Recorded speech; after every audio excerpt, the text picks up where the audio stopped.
Hello students, আমাদের চ্যানেলে তোমাদের সকলকেই স্বাগতম। আজকের ক্লাসে আমরা ক্লাস 7 এর রায়ো মার্টিন ২০২৫ প্রশ্নবিচিত্রার বাংলার সেকেন্ড সেমিটিভের ৩ নম্বর মডেল সেটের প্রশ্নোত্তরগুলি করব। বাংলার আগের মডেল সেটগুলির প্রশ্নোত্তরের ভিডিও তোমরা যদি দেখে না থাকো, তাহলে অবশ্যই আমাদের চ্যানেলে গিয়ে দেখে নিও। নিচে ডিসক্রিপশনে লিংক আমি দিয়ে রাখলাম।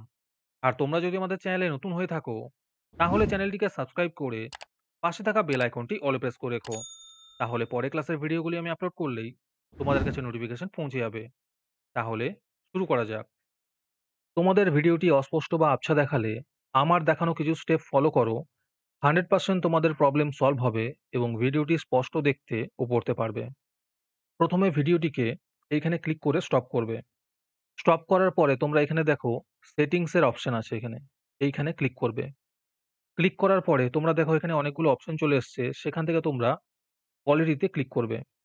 তারপরে তোমরা ক্লিক করবে অ্যাডভান্সে। অ্যাডভান্সে ক্লিক করার পরে ৪৮০ পিক্সেল, ৭২০ পিক্সেল অথবা ১০৮০ পিক্সেল এই ৩ টের মধ্যে যেকোনো একটি ক্লিক করবে।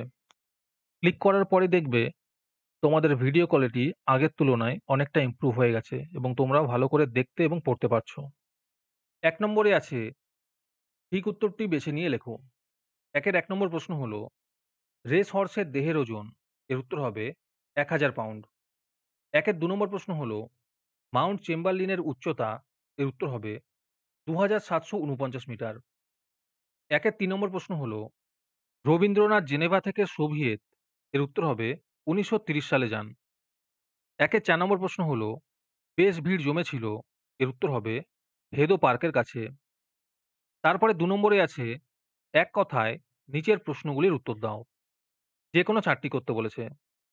২ এর ১ নম্বর প্রশ্ন হলো স্মৃতিচিহ্ন কবিতাটি কার রচনা? এর উত্তর হবে কামিনী রায়ের। ২ এর ২ নম্বর প্রশ্ন হলো ব্যস্ত ঘড়ির কাঁটা কোথায় এসে থেমে গেছে? এর উত্তর হবে বৃষ্টিমুখর লাজুক গায়ে এসে থেমে গেছে। ২ এর ৩ নম্বর প্রশ্ন হলো লেখক উত্তেজনা কমানোর জন্য কি করলেন? এর উত্তর হবে লেখক উত্তেজনা কমানোর জন্য তার প্রিয় সঙ্গী তবলাকে টেনে নিয়েছিল এবং ডুবে গিয়েছিল তবলার বোলে। ২ এর ৪ নম্বর প্রশ্ন হলো নোটবই কবিতায় ছেলেটির কিসের জন্য খটকা লেগে আছে? এর উত্তর হবে ঝোলা গুড় কিসে দেয় সাবান না পটকা, এটাতেই খটকা লেগে আছে। তারপরে ৩ নম্বরে আছে শূন্যস্থান পূরণ করো। যে কোনো ৫টি করতে বলেছে। ৩ এর ১ নম্বরে আছে নীরব এখানে অমর কিষাণ পাড়া। ৩ এর ২ নম্বরে আছে মূঢ় ওরা ব্যর্থ মনস্কাম। ৩ এর ৩ নম্বরে আছে রবীন্দ্রনাথ তখন সপরিবারে গিরিডিতে। ৩ এর ৪ নম্বরে আছে এই দেখো ভরা সব কিলবিল লেখাতে। ৩ এর ৫ নম্বরে আছে এটিপির পুরো কথাটি হলো অ্যাডিনোসিন ট্রাইফসফেট। ৩ এর ৬ নম্বরে আছে গোবি মরুভূমিতে গ্যাজেলি নামক হরিণ আছে। তারপরে ৪ নম্বরে আছে সত্য অথবা মিথ্যা নির্ণয় করো। ৪ এর ১ নম্বরে আছে ইঁদুরের দৌড় তার গর্তের পানে, এটি সত্য হবে। ৪ এর ২ নম্বরে আছে ভালো কথা শুনি যেই চটপট লিখি তাই, এটি সত্য হবে। ৩ এর ৪ নম্বর প্রশ্ন হলো ১৯৭১ সালে বাংলাদেশ স্বাধীন হয়েছে, এটি সত্য হবে। ৪ এর ৪ নম্বর প্রশ্ন হলো জোড়া দিঘির পাড়ে খেজুর গাছের সারি, এটি মিথ্যা হবে। আজকের সমাধান করা মডেল সেটটির মূল্য ৳৩। এটিকে নেওয়ার জন্য তোমরা আমাদের হোয়াটসঅ্যাপ নাম্বার 7501121499 এ যোগাযোগ করতে পারো। আর অ্যাডভান্স নোটিফিকেশন পেতে তোমরা আমাদের হোয়াটসঅ্যাপ চ্যানেল জয়েন করতে পারো। লিংক ডিসক্রিপশনে দেওয়া রইল। তারপরে ৫ নম্বরে আছে ২-৩টি বাক্যে উত্তর দাও। ৫ এর ১ নম্বর প্রশ্ন হলো নোটবই কবিতায় কোন কোন পতঙ্গের নাম আছে? এর উত্তর হবে ফড়িং এবং আরশোলা। ৫ এর ২ নম্বর প্রশ্ন হলো জনগণ মন অধিনায়কও গানটি প্রথম কত সালে কোথায় গাওয়া হয়েছিল? এর উত্তর হবে ১৯১১ সালে কলকাতায় গাওয়া হয়েছিল। ৫ এর ৩ নম্বর প্রশ্ন হলো ঠাকুমা কাকে কখন কিসের গল্প শোনান? এর উত্তর হবে ঠাকুমা নাতনিকে রাত্রি হলেই দাওয়ার অন্ধকারে কেমন করে সে আকালেতে গতবারে চলে গেল লোক দিশাহারা দিকে দিকে, সেই গল্প শোনান। ৫ এর ৪ নম্বর প্রশ্ন হলো তখনকার দিনে স্বদেশী মিটিং এর রীতি কি ছিল? এর উত্তর হবে লেখকদের ছোটবেলায় তারা দেখেছিলেন যে কোনো স্বদেশী মিটিংয়ে নেতাজি সুভাষচন্দ্র বসুর বক্তৃতার আগে কাজী নজরুল ইসলাম গান গাইতেন।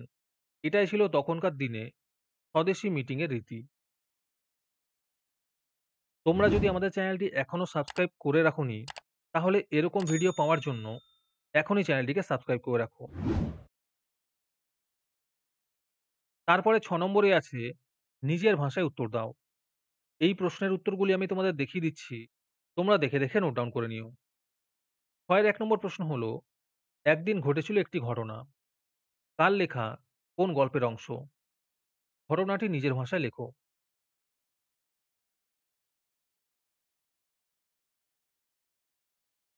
৬ এর ২ নম্বর প্রশ্ন হলো, স্মৃতিচিহ্ন কবিতার বিষয়বস্তু নিজের ভাষায় লেখো।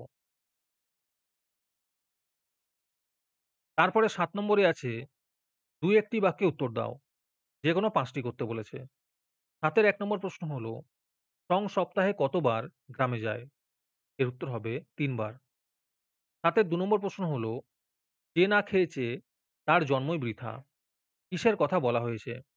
এর উত্তর হবে কালো খরগোশের কালিয়ার কথা বলা হয়েছে। ৭ এর ৩ নম্বর প্রশ্ন হলো, পরীদের রানীর নাচ দেখে কি ঘটনা ঘটেছিল? এর উত্তর হবে পরীদের নাচ দেখে গাছের ওপর থেকে টুকটাক করে রাশি রাশি ফুল ঝরে পড়তে লাগলো, আর জাদুকর সঙ্গে সঙ্গে লম্বা একটি চোঙের মতো বাঁশি বাজাতে লাগলো। ৭ এর ৪ নম্বর প্রশ্ন হলো, হোটেলে রোজ রাতের খাবার কি কি থাকে? এর উত্তর হবে স্বর্গের সরুয়া আর হাতের তৈরি রুটি। ৭ এর ৫ নম্বর প্রশ্ন হলো, স্বর্গের সরুয়া নামকরণটি কে করেছিল? এর উত্তর হবে জাদুকর।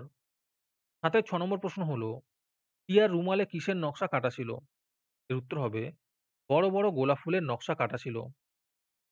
৭ এর ৭ নম্বর প্রশ্ন হলো, সোনা টিয়া পুতুলদের জন্য কিভাবে খাবার তৈরি করত?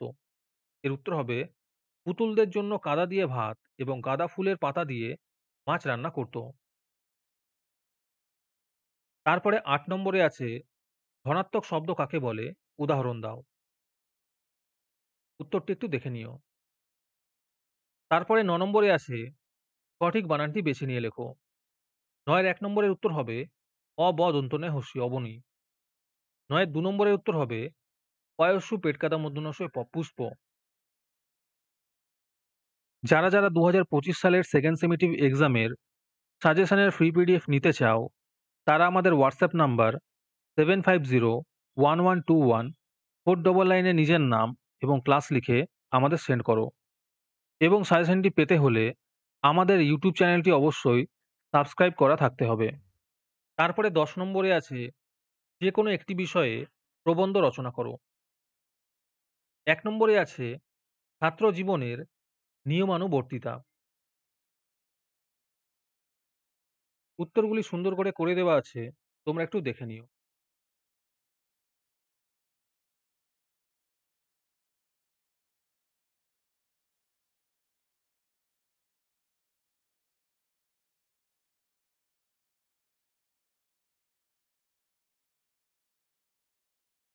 ২ নম্বরে আছে প্রিয় সাহিত্যিক।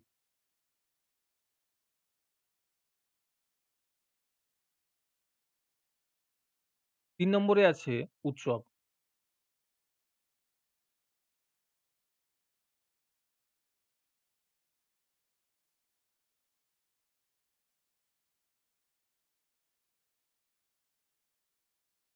আজকের ক্লাসটি তোমাদের ভালো লেগে থাকলে অবশ্যই একটি লাইক এবং বন্ধুদের কাছে শেয়ার করে দিও।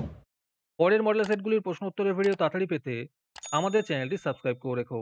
তাহলে দেখা হচ্ছে পরের ক্লাসে।